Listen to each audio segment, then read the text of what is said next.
নতুন WhatsApp log in করার জন্য আপনারা আপনাদের হোয়াটসঅ্যাপে চলে যাবেন। তো আমি আমার হোয়াটসঅ্যাপটা ডুয়েল অ্যাপস করে নিয়েছি আপনাদেরকে দেখানোর স্বার্থে। আমি আমার সেকেন্ডটা লগ ইন করে দেখাবো। তো এখানে আপনারা ভাষা সিলেক্ট করতে পারবেন, যেমন এখানে ইংলিশ দেওয়া আছে, মালায়ু দেওয়া আছে, বাংলা দেওয়া আছে এবং এভরিথিং অনেক, মানে যে সকল দেশে হোয়াটসঅ্যাপ সাপোর্ট করে প্রত্যেকটা দেশের ভাষা এখানে দেওয়া আছে। দেখতে পাচ্ছেন এখানে বাংলাও দেওয়া আছে। তো আমি যেহেতু ইংলিশে ব্যবহার করব, তো সেই ক্ষেত্রে আমি ইংলিশটা সিলেক্ট করে এগ্রি অ্যান্ড কন্টিনিউ ক্লিক করে দিব। তো এখানে দেখতে পাচ্ছেন এগ্রি অ্যান্ড কন্টিনিউ, এখানে ক্লিক করে দিব। তো কন্টিনিউ দেওয়ার পর এরকম একটা ইন্টারফেস শো করবে আপনাদের মাঝে। এখানে উপর দিকে দেখতে পারবেন কান্ট্রি, দেন নিচে নাম্বার দেওয়ার অপশন আছে। তো আপনারা নাম্বারটা দিয়ে নেবেন, আর তার আগে আপনারা উপর থেকে আপনাদের কান্ট্রিটা সিলেক্ট করে নেবেন। তো আপনারা যেই কান্ট্রি সেই কান্ট্রিটা এখান থেকে সিলেক্ট করে নেবেন। মালয়েশিয়ান নাম্বার দিয়ে আমি যেহেতু এটা ওপেন করবো, তার জন্য আমি মালয়েশিয়াটা দিয়ে এখানে আমি নম্বরটা দিয়ে নিচের দিকে নেক্সট বাটনে ক্লিক করে দিব। নেক্সট বাটনে ক্লিক করলাম, একটু লোডিং নিবে, লোডিং নেওয়ার সময় একটু অপেক্ষা করবেন। দেন আমার আগে থেকেই ভেরিফাই, অর্থাৎ আগে থেকেই আমার এখানে লগ ইন করা ছিল জন্য এরকম দেখাচ্ছে। আপনাদের ক্ষেত্রে কোড যাবে, কোডটা দিয়ে নেবেন। আমার ক্ষেত্রেও ফার্স্ট টাইম এরকম হয়েছিল, আমি আগে থেকে লগ ইন করেছিলাম, দেন আমি কন্টিনিউ দিয়ে দিলাম। দেন এইখানেই হচ্ছে আপনাদের মূল পয়েন্ট, অর্থাৎ এখানে হচ্ছে আপনাদের মূল কাজটি করতে হবে। একটু যদি না করেন তাহলে কিন্তু আপনার পুরাতন কোনো কিছু, পুরাতন যে হোয়াটসঅ্যাপের ডাটাগুলো এগুলো কোনো কিছু কিন্তু আপনি ফেরত পাবেন না। তো এখানে আপনারা অবশ্যই কন্টিনিউ ক্লিক করে দিবেন। এবার আপনাদের ক্ষেত্রে পারমিশন চাইতে পারে, পারমিশনটা দিয়ে নেবেন, অ্যালাওয়াল দিয়ে দিলাম। দেন এই যে এখানে আপনাদেরকে দেখাবে ব্যাকআপ যে দিয়েছিলেন ওটা রিস্টার্ট করার জন্য, ওটা ফিরিয়ে আনার জন্য আপনাদেরকে দেখাবে। আর একটা কথা বলে নিই, এখানে কিন্তু আপনাদের অবশ্যই হোয়াটসঅ্যাপটা যখন লগ ইন ছিল তখন কিন্তু আপনাদের একটি জিমেইল দিয়ে হোয়াটসঅ্যাপটা ব্যাকআপ দিয়ে রাখতে হবে।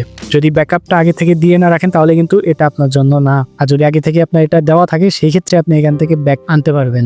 এবারে দেখতে পাচ্ছেন এখানে রিস্টোর্ড এবং স্কিপ নামের অপশন, এই দুটা মাস্ট বি আপনারা খেয়াল করে দেখবেন। রিস্টোর্ড এবং স্কিপ, ভুলেও আপনারা স্কিপে ক্লিক করবেন না, আপনারা মাস্ট বি রিস্টোরে ক্লিক করবেন। রিস্টোরে ক্লিক করার পর এবারে দেখতে পারবেন ম্যাজিক, অর্থাৎ আপনার পুরাতন হিস্টোরি থেকে আপনার নতুন ডিভাইসে সমস্ত ডাটা ট্রান্সফার হচ্ছে। পুরাতন ডিভাইসে আপনি যেসব কথোপকথন, যেসব কনফার্মেশন, যেসব ফটো ভিডিওস আছে সকল কিছু এখানে আপনাদের ট্রান্সফার হবে নতুন ডিভাইসে। এখানে আপনারা দেখতে পাচ্ছেন এখানে পার্সেন্টেজ হচ্ছে, দেন আপনাদের কত সাইজ এটা দেখাচ্ছে এবং এটা ফুল হবে 100% যখন হয়ে যাবে তখন আপনাদের এটি অটোমেটিক্যালি কাজ হয়ে যাবে। একটু অপেক্ষা করেন, দেখতে পারবেন। উপরের দিকে আপনাদের জিমেইলটা দেখাবে, যে জিমেইলটা আপনারা ব্যাকআপ দিয়ে রেখেছেন।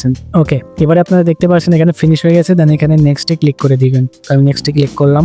দেন এরকম যখন অপশন আসবে আপনারা ওকে দিলেও দিতে পারেন অথবা রিস্টোর দিলেও দিতে পারেন। রিস্টোর মানে হচ্ছে আপনারা যাদের সাথে ফটো ভিডিওস আদান প্রদান করেছেন সেগুলো ফেরত পাবেন আর কি। আর যে স্কোয়ারের মাধ্যমে যে দেখিয়ে দিলাম ওটা হচ্ছে আপনার ওয়াইফাই ছাড়া এটা হবে না। এটা আপনার যাদের সাথে ফটো ভিডিও এগুলো দিয়েছেন ওটা দিয়ে ওয়াইফাই কানেক্ট করে নিয়ে ওইখানে রিস্টোর নাওয়ে ক্লিক করলে আপনাদের সকল কিছু আবার ফেরত পেয়ে যাবেন, ফটো ভিডিও। তো এবার রিস্টোর নাওয়ে ক্লিক করলাম, দেন নেক্সটে ক্লিক করে দিলাম। মেইল অ্যাড করতে বলছে, এখানে আপনারা স্কিপ করে দিবেন। দেন আপনার প্রসেসিং শুরু হয়ে গেছে।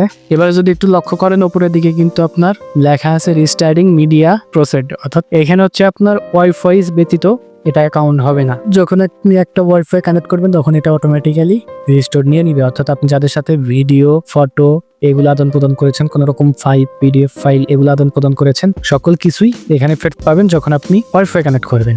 তো আশা করি বুঝতে পারছেন।